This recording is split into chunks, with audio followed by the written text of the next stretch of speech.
What's up, guys, and welcome to another video. In this episode, I'm going to be talking about the new ways and methods the US government is using to manufacture consent for the next war. And it's a war that may be coming soon, and it's a war that, unfortunately, if it does happen, will probably be bigger than anything any of us have ever seen before. That may seem like a bit of an alarmist statement, but the groundwork is being laid. The US and UK are setting up data sharing systems for a future war with China, and Australia is actually using some pretty direct language in regards to preparing their people and softening people up to this idea. Most people at this point have been propagandized into believing China is the aggressor here, even though it's America with its Five Eyes nation alliance who are sailing their warships closer and closer to China's shores and have China surrounded with military bases. You only have to imagine what would happen if China was building the same kind of infrastructure surrounding the US. But that's a bit of a different topic, and you can perhaps inspire your imagination by looking at the Cuban Missile Crisis. But before I move into the new, the old, tried and true propaganda methods are of course still being used, the most fun being influencing public opinion through Hollywood movies. Even arms manufacturers seek out partnerships with Hollywood studios. Back in 2017, military equipment manufacturing company Northrop Grumman had a joint event with Marvel Studios, but granted, ended up canceling it because of the backlash. But nonetheless, they have partnerships together. The U.S. Department of Defense also openly admitted in a tweet that they help shape Hollywood movies to make sure that the U.S. military is correctly portrayed in films. Aside from that tweet, there's plenty of information elsewhere in regard to how these partnerships work.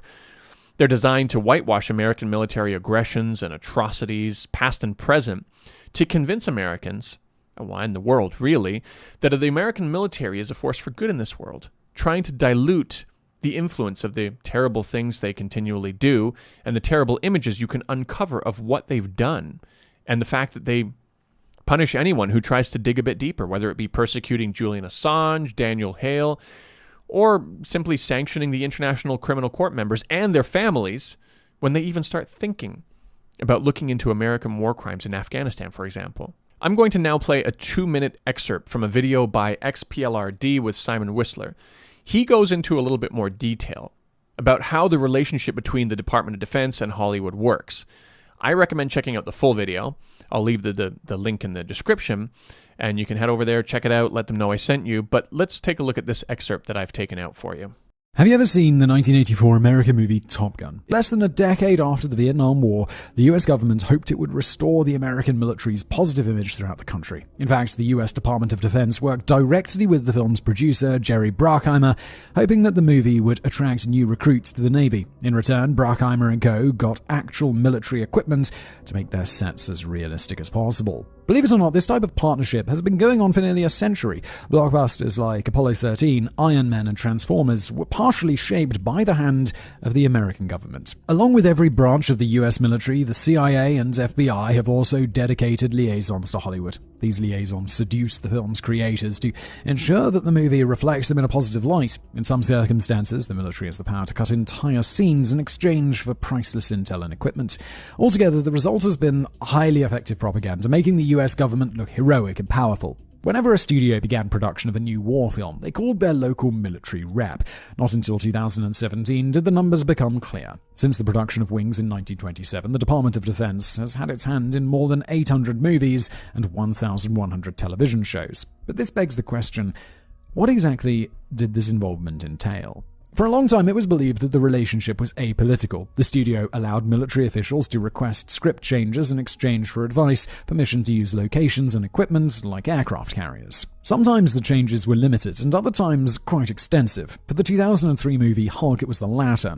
Throughout the movie, the Hulk was referred to as a monster, one created in a US military lab. The DoD insisted that the military be disassociated with the film entirely. They didn't want to be blamed for creating the giant green killer. In the movie, the plan for capturing the Hulk was called Operation Ranch Hand. The DoD requested a name change to Operation Angry Man, as Ranch Hand was the name of an actual chemical warfare program in Vietnam. Most script changes reflected these two values. 1. Don't associate the military with negative things. 2. Don't reference real-life mistakes or atrocities. Now, homing in on the part where they spoke about the Hulk movie, changing the program name from Operation Ranch Hand is particularly important because the people affected by these chemical attacks are still living with the consequences half a century later. Children to this day are born with terrible, and I mean incredibly terrible, birth defects from Agent Orange attacks. People like these have never been compensated either. Well, I mean, American military veterans who came in close contact with Agent Orange have been, but not the local Vietnamese people who had it dropped on their heads. So when you consider these kinds of terrible atrocities and the fact that what led America into more direct involvement in Vietnam was a lie, a false flag attack, the Gulf of Tonkin incident, you need incredibly good propaganda and an incredibly good propaganda apparatus to still convince people that the U.S. is a force for good in this world, and that more importantly, to still be able to manufacture consent for the next war. In Iraq, of course, it was the weapons of mass destruction lie. Backing up all the way to the first Gulf War, they used a fake testimony put together by a PR firm, Hill and Knowlton. This was a tear-filled testimony by a 14-year-old girl named Naira, which helped immensely to manufacture consent for war. The U.S. Secretary of State can even come out and directly say that the sanctions that killed 500,000 Iraqi children were worth it. We have heard that 500,000 children have died. I mean, that's more children than died in Hiroshima. And you know, is the price worth it? I think this is a very hard choice, but we think the price is worth it. For the U.S. to continue brutally sanctioning countries with devastating effects on ordinary people also requires a brilliant propaganda apparatus. The U.S. and its ability to weaponize the world's global reserve currency, which it controls, to kill people with, should have been long discredited by now. Once in a while, you'll see some reflection pop through, like an opinion piece asking, "Venezuela's kids are dying. Are we responsible?" However, followed by an incredibly ignorant statement suggesting that the sanctions were well-meaning, rather than that they're doing exactly what they were designed to do. These wars and conflicts are, of course, designed to serve America's geopolitical interests. It'd be somewhat more understandable if American consent came in part from the fact that these wars and the wealth transfers that happened during them benefited the ordinary American. But it doesn't, of course. It benefits a very select elite group of people, particularly in the weapons industry and their shareholders, as the wealth gap and income inequality for everyone else continues to increase to record levels. President Eisenhower, in his farewell speech in 1961, saw this coming from 100 miles away. He warned about the military-industrial complex's ability to shape public policy and their increasing influence on government. In the councils of government, we must guard against the acquisition of unwarranted influence, whether sought or unsought, by the military-industrial complex. The potential for the disastrous rise of misplaced power exists and will persist. We must never let the weight of this combination endanger our liberties or democratic processes. These people were the people we were supposed to be keeping an eye on. And they're exactly the kinds of people who benefited from the Iraq War as well, and from preparations for this current conflict, this new conflict as well. Bush, Paul Wolfowitz, and Dick Cheney, they were all part of a neoconservative think tank that were pushing for regime change in Iraq since 1998. That was when Cheney was still the CEO of Halliburton, a U.S. military contractor. He resigned from Halliburton in 2000 to avoid a conflict of interest, considering he was becoming the vice president of the United States of America. But out of the over $100 billion that was passed around to military contractors during the war, who do you think was one of the biggest beneficiaries? You got it. Or at least I hope you did. Halliburton. Imagine that, eh? I am going to share a link with you that leads to a Twitter thread that shows just a few of the atrocities committed by the U.S. in Iraq as these companies and as these people were becoming incredibly enriched by what they were doing. As a warning, it is graphic, and that's why I'm not sharing it here directly in this video. But after destroying a country, killing its people, killing its children, raping its women, torturing its men in Abu Ghraib, executing people on the spot, or shooting children through the head, whom, by the way, one of the killers was recently pardoned and released from his life sentence. How do you soften people up for war and effectively feed them lies once again? How do you convince people that China needs to be confronted aggressively? How do you get people to believe that there's a genocide going on in Xinjiang that America needs to address, despite there being no major refugee crisis, and despite that witness testimonies are coming from people who legally left China through exit customs and immigration after escaping so-called concentration camps? How do you get people to believe those witness testimonies once again, even after the Naira incident, to the point you could prop people up whose stories even put Naira's extreme testimony to shame, where top witnesses have their stories fall apart when you see their passports were renewed while they were apparently under arrest, which is impossible, or whose stories have changed 3 or 4 times, constantly, over and over again? How would you convince people that sanctioning Xinjiang is a good idea? Trying to take away jobs from ordinary people? Create an environment of unemployment, which multiple studies, by the way, show is a good environment to recruit people into extremism, all while suspiciously delisting ETIM, the terrorist group that carried out attacks in Xinjiang and who were recruiting people, from the list of terrorist organizations, essentially giving them America's blessing. What happens when someone like Paul Wolfowitz, who I mentioned earlier, the guy who's considered by many to be one of the major architects behind the Iraq War, wants to push the next conflict, the next big lie, the next aggression?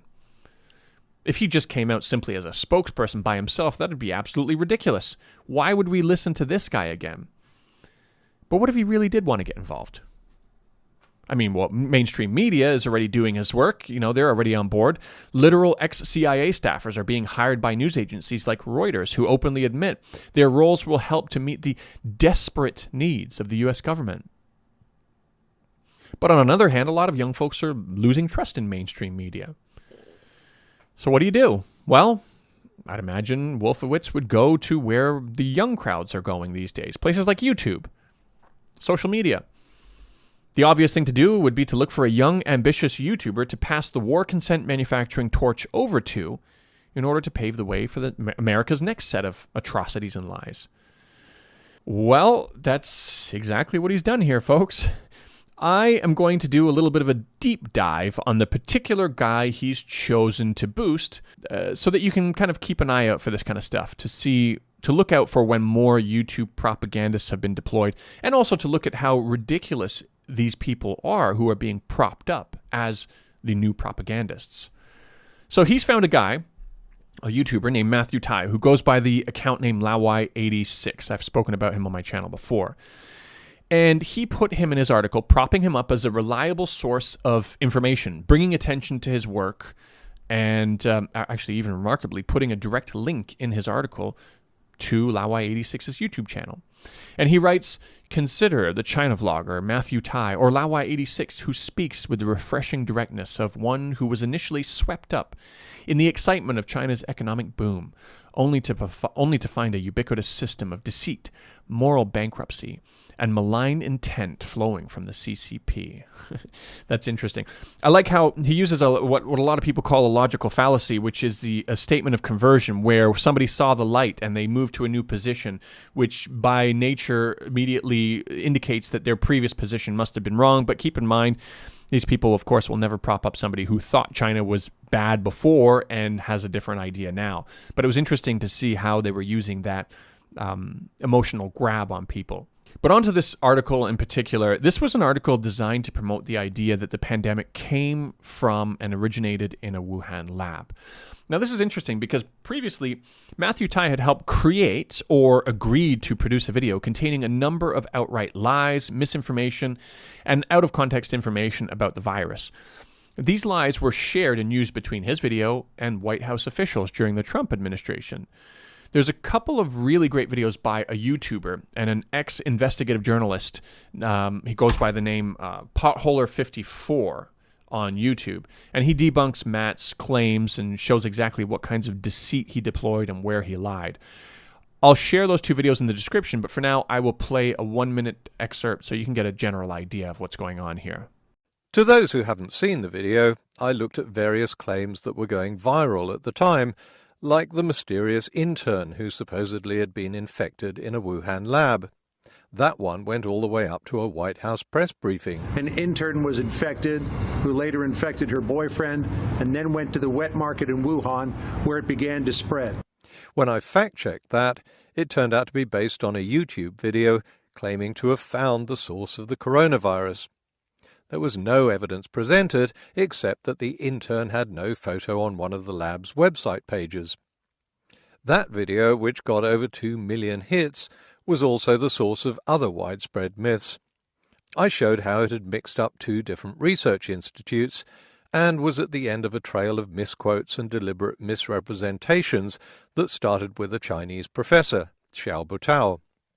So, this Matthew Tai guy is an interesting character because his collaboration with the U.S. government-promoted propaganda goes beyond just the China narrative. He gave a platform to Yeonmi Park, who has been heavily promoted by the NED, National Endowment for Democracy, U.S. government-funded organization where one of its co-founders said what the CIA used to do covertly, they now do through the NED. So what I'm going to do is I'm going to share an excerpt regarding Yeonmi Park's testimony issues from a group called the Gray Zone. I'll play that for you now. Yeonmi Park is perhaps the most famous North Korean defector. She emerged on the international scene at the One World Summit in Ireland in 2014, telling a heart-rending tale of escape through China. North Korea is an unimaginable country. There is only one channel on TV. There is no internet. But important pieces of the story Park told at the summit differed from her previous testimony. One of the many inconsistencies in Park's story was documented by journalist Marianne Jolly, who noted that Park initially claimed she had escaped through China with her mother and father. Where did you cross into? You crossed into China? Yes, I crossed to China, so I escaped my mom and my father, 3 of us.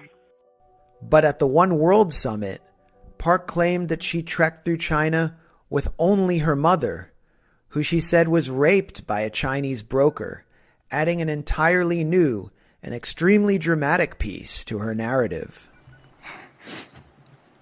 The day I escaped North Korea, I saw my mother raped. The rapist was a Chinese broker. He targeted me. My mother allowed herself to be raped in order to protect me.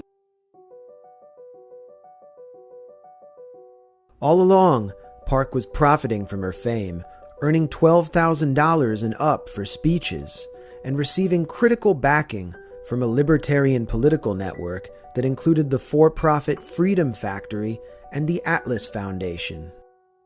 She was also made a media fellow by the Oslo Freedom Forum, an operation run by Venezuelan-American oligarch Thor Halvorsen that weaponizes human rights in the service of neoconservative foreign policy objectives.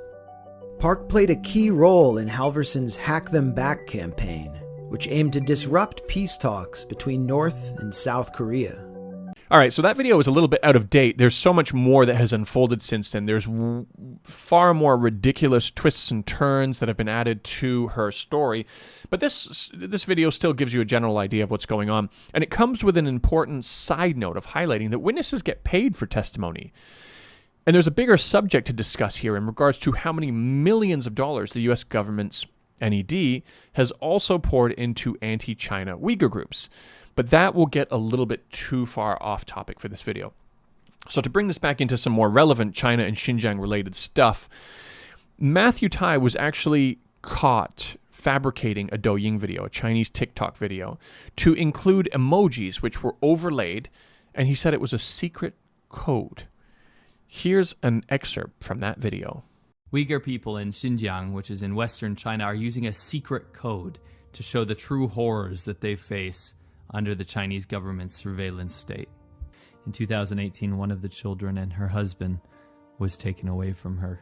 And in 2021, the emoji with the sunglasses symbolizes a Communist Party official that was assigned to take her husband and child's place, to live with and monitor the woman and her child. As ridiculous as that dramatic reading and concept sounded, his viewers believed it. I mean, even without going to check the original account that it came from, people should already be laughing at this content and this concept. But they weren't. When you do actually go to the original account, even if you did it on the very day his video came out, you could find the original video and see that it didn't contain emojis at all. He or someone working closely with him added them after the fact to create this dramatic lie and story.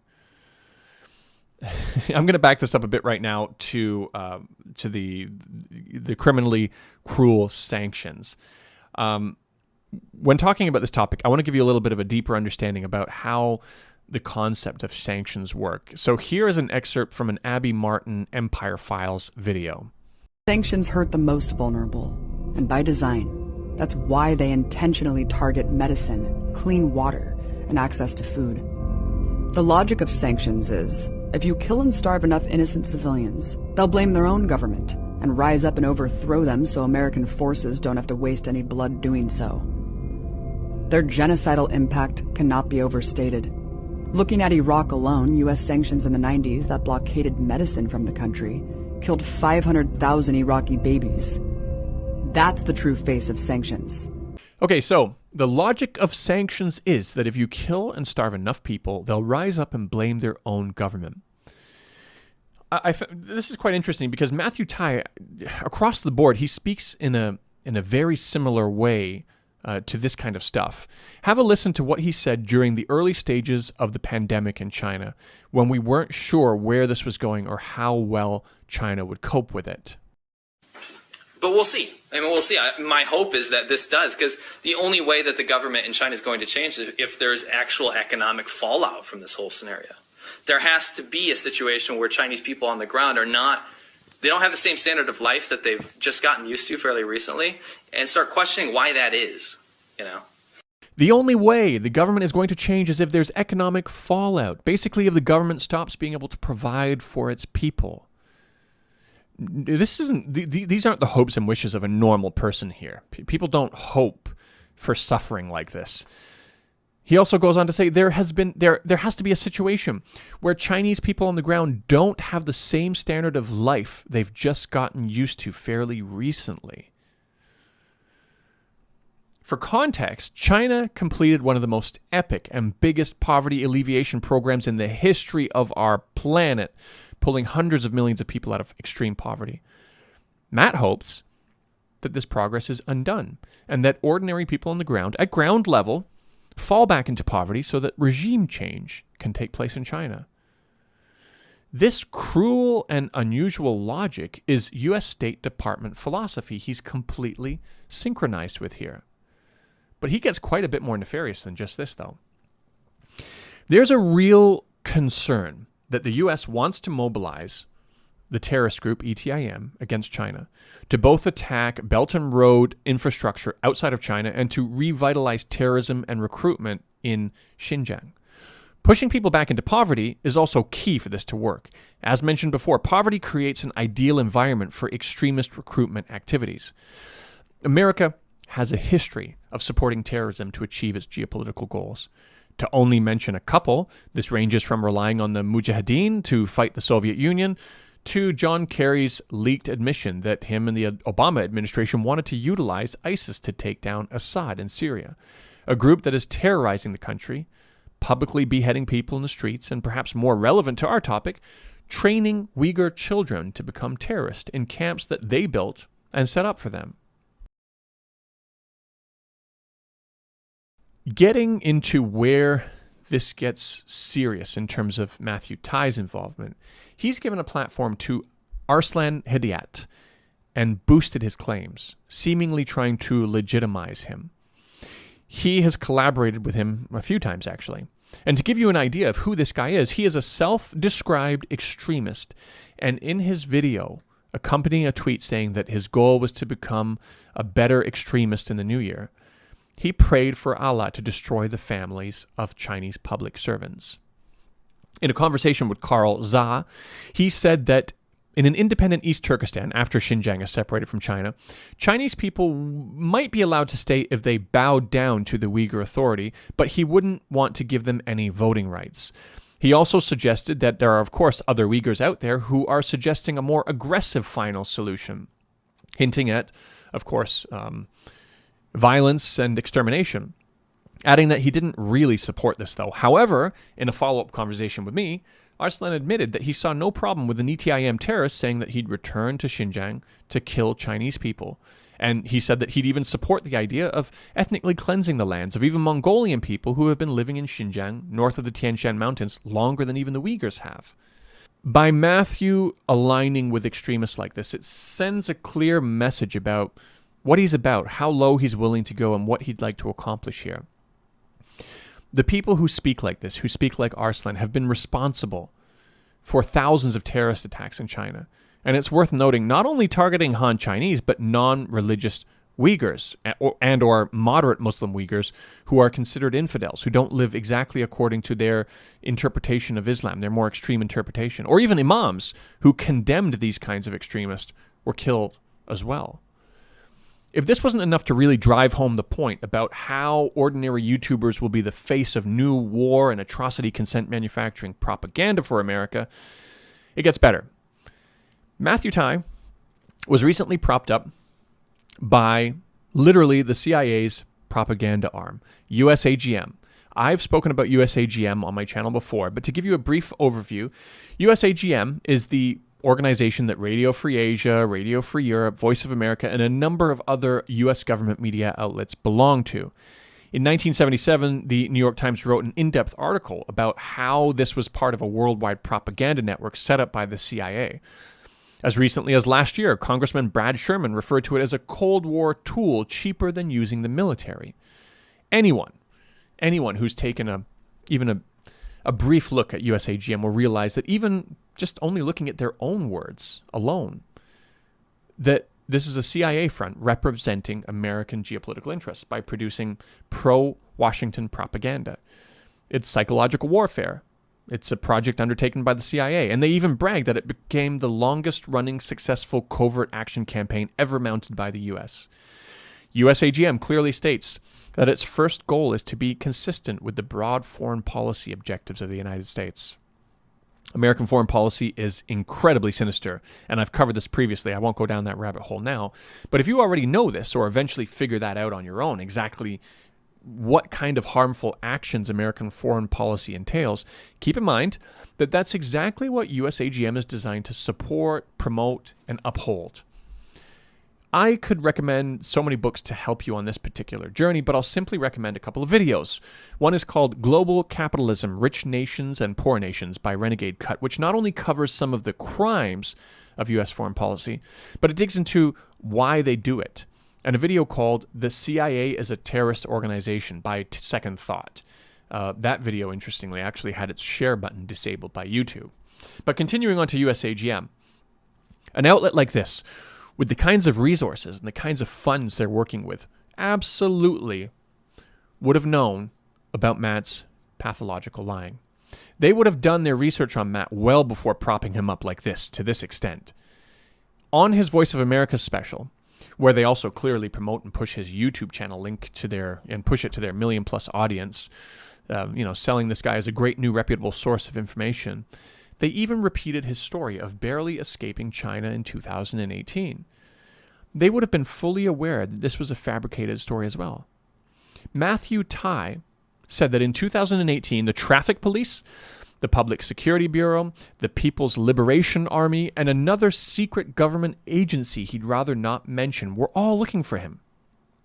And despite Matt's other videos talking about how much of a surveillance state China is with its high-tech facial recognition systems and ability to find anyone anywhere, they couldn't find a white guy sticking out like a sore thumb, riding around on his self-admitted illegal motorcycle in a second-tier Chinese city.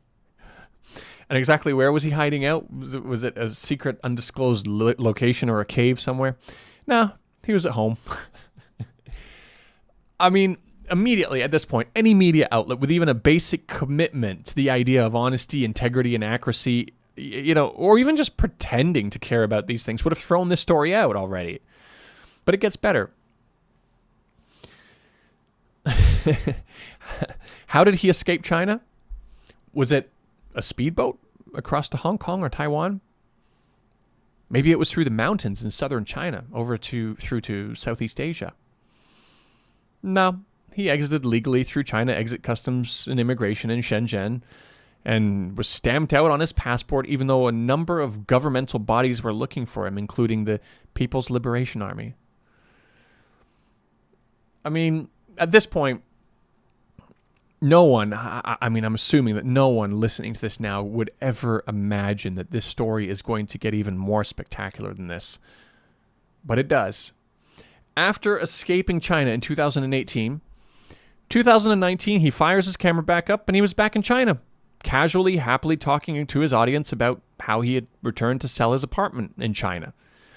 He mentioned nothing about how he managed to evade the Chinese army again while going through Chinese immigration, and apparently was able to escape a second time to America and transfer his funds from selling his apartment out of China as well. USAGM, they put out a lot of, absolutely ridiculous content and claims. I've covered some of it on Twitter before. I won't go into more depth here, but I'm really not surprised that they look at a story and a character like this and feel it was a perfect fit for their networks. Finding someone with a large audience, reaching a younger generation, and who has a seemingly absent sense of honesty and integrity is exactly the perfect person to rely on to fabricate America's new pro-war propaganda. I don't know if Matt's being specifically paid by these organizations. If he is, he'll of course profit nowhere near as much as Wolfowitz's circle of friends did the last time around, or how much the military-industrial complex will benefit once again. But I suspect he isn't paid directly. I think, I know he's been fabricating clickbait content for a long time in order to grow a subscriber base and business, as he calls it, because this is a business for him. He makes business decisions, and apparently his price is low. I think he's willing to settle for YouTube ad revenue scraps and a few new Patreon subscribers here and there. For folks like Wolfowitz, who can both reach a new, younger audience and who found a guy whose soul cost this little, is probably a dream come true. In an interesting side note, I was featured in Voice of America in 2020. However, that was for the purpose of being slandered, so I'll consider myself to be on the right side of history on that one. But I mention that because apart from Voice of America and USAGM, there's quite a few so-called leftist, anti-imperialist YouTubers propping up as well. And they'll talk about America's war crimes, but their main purpose seems to be attacking other anti-imperialists. I think, getting people who talk about America's crimes but stick to the general foreign policy script will probably be introduced more and more as well. Bellingcat, for example, essentially acts as a fake version of WikiLeaks, building trust by throwing you a bone once in a while to gain credibility, but solidifying the most important and imperative stories to U.S. global interests. I think you're probably going to see a lot more of this stuff going forward. But I also suspect the masses won't really care that much, even when clearly fabricated propaganda campaigns are staring them in the face. The targeted enemy has already been so dehumanized, the volume of propaganda has been so vast, that the content can become more and more ridiculous without consequence and survive on a solid, well-built foundation of cognitive dissonance cultivated by these campaigns. I think the other reason people disregard the idea of psychological warfare being a real issue of concern is because people like to believe that they are in control of their thoughts, feelings, opinions, and conclusions more than they actually really are. Unfortunately, that's just simply not true. But aside from being on the lookout for new grassroots propagandists being propped up by yesterday's propagandists, try to make an effort to admit to yourself how easily you're influenced. It's not enough to just correct or reject what you've always believed or to change your mind just once. You always need to be alert. You always need to question your conclusions or the content you consume, including mine. Seek out information to prove your own position wrong, even if your position is in complete agreement with mine right now. This is, of course, part of the issue as well. The average person doesn't have time to question everything around them or everything they're told. I'd hope that there's enough of a established precedent for this kind of deceit to reject adopting these new pro-war narratives so easily. But even fairly open-minded average people seeing through some of the lies being told about China might just look at the volume of accusations and out of information overload simply conclude that, okay, indeed the narrative is polluted by liars, but even if only 10% is true, we still have a problem here. These propagandists rely on this. They put out an overwhelming amount of content and accusations that could easily be debunked. But the problem is there's just too much of it. ASPI is a think tank in Australia. It's funded in part by the US State Department and the military-industrial complex. They produce many multi-page reports about China. They sell China threat stories and shape Australian public opinion and policy. Their sponsors then profit by selling China threat prevention military equipment to protect against the threats they've just finished manufacturing. If you had the time to look through their reports, to actually read them, and the underlying evidence they relied on, you'd find out-of-context statements, mistranslated text, and outrageous conclusions. If you were an expert in international labor laws, you'd find in their Uyghur forced labor reports reworded and misrepresented International Labor Office indicators to help paint a picture of a technicality-based forced labor label in conclusion. If you were a professor of biostatistics like Dr. Stuart Gilmore at St. Luke's International University in Japan, you'd see how nonsensical ASPI's Uyghur population control and sterilization accusations were. He brought up these concerns with ASPI publicly, by the way, and never got a response to his specific issues and questions. These propaganda outlets specialize in fooling the masses and hope that actual experts don't show up in any significant numbers to take them to task. These are the same reports that also act as the foundation for what mainstream media then goes on to present to a wider global public. When you consider the average person isn't equipped with the time nor knowledge of the fields being exploited here to push this propaganda with, it's easier to understand how simple it is to manufacture consent or at least create indifference amongst the masses. While indeed it's impossible to question everything in life to these depths, I implore you to pay special attention to what's going on with the aggression and propaganda towards China. We haven't had a major global war in a long time, and a lot of the folks are probably convinced they'll never see another one in their lifetimes. If and when this happens, it'll sneak up on all of us. And I think enough of the writing is on the wall for all of us to start really getting concerned here. If you're in America or you're living in a country that the U.S. has convinced to antagonize China together with and promote aggression, it's a topic I'll cover in a bit more depth another time. If we suddenly find ourselves in a situation where you're getting drafted into the military for a battle you didn't sign up for, or if suddenly your democratic freedoms become suspended, just like they have in both past world wars, or if we're looking at a conflict on a scale unlike anything we've ever seen before, with the irrevocable environmental damage, you're going to wish you paid attention more. The propaganda I'm talking about is already being handed over to the military to manage as well.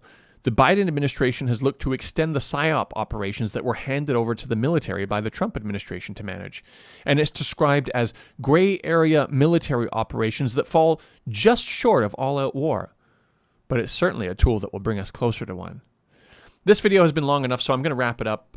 Not by asking you to like and subscribe, not asking you to donate, I don't even have a Patreon, but by requesting you start paying attention. This affects us all. Start questioning what you've been told. Take a step back and look at exactly what's brewing right in front of our eyes right now. I'll try to make a few more videos going into more details regarding why the U.S. is doing what they're doing here and describing a few of the possible flashpoints for a future war, which seem to be growing considerably. But I'm going to, once again, wrap it up here. So with that said, thanks for listening, guys, and I'll see you in the next video. Peace. It's a proven fact that these forged documents existed and were being circulated amongst right-wing newspapers in Baghdad and around the world in the immediate aftermath of the fall of the Iraqi regime. Now, Senator, I gave my heart and soul to oppose the policy that you promoted. I gave my political life's blood to try to stop the mass killing of Iraqis by the sanctions on Iraq, which killed 1 million Iraqis, most of them children. Most of them died before they even knew that they were Iraqis, but they died for no other reason other than that they were Iraqis with the misfortune to be born at that time. I gave my heart and soul to stop you committing the disaster that you did commit in invading Iraq. And I told the world that your case for the war was a pack of lies.